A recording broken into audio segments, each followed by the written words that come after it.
Hi, my name is Rhonda Orin, and I've been a courtroom lawyer for decades. I suppose I should say a female courtroom lawyer for decades, although that's probably obvious.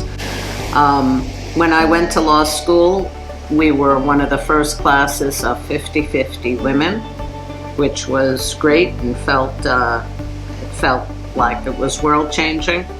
And yet, throughout my career, I have been amazed at how few women are lead trial lawyers in the courtroom. In most of my trials, and I've had many trials, many large dollar insurance coverage trials, bench and jury, I have often been the only woman on the trial team of either side except for junior associates and staff. I have only once in my career been in a trial, actually not in it. I have never in my career tried a case against another female lead counsel.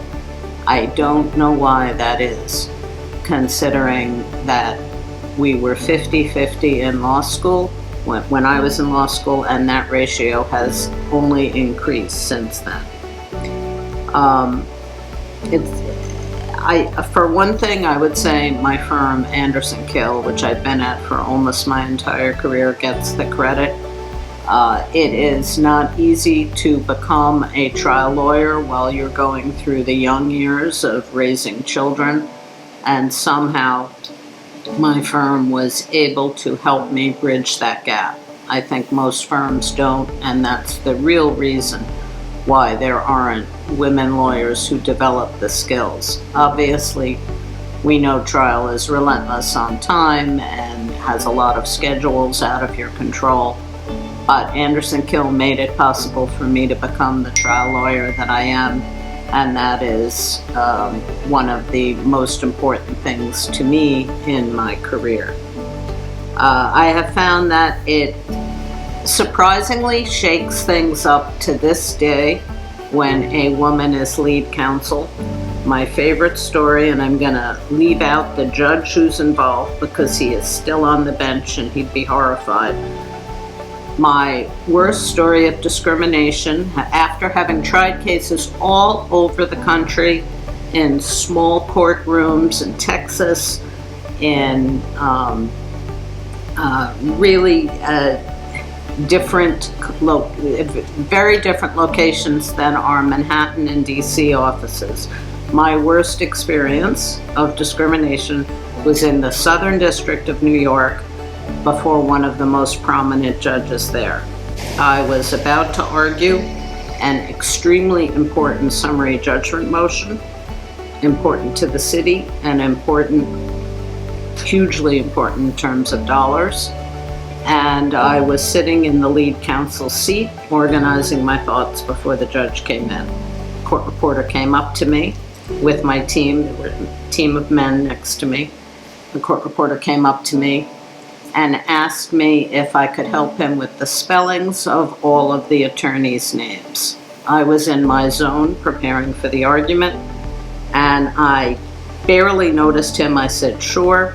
My head continued thinking, and I gave him the spellings of all the names. He took down the spellings and he stayed in front of me and hesitated and said, where you're sitting is the first chair seat.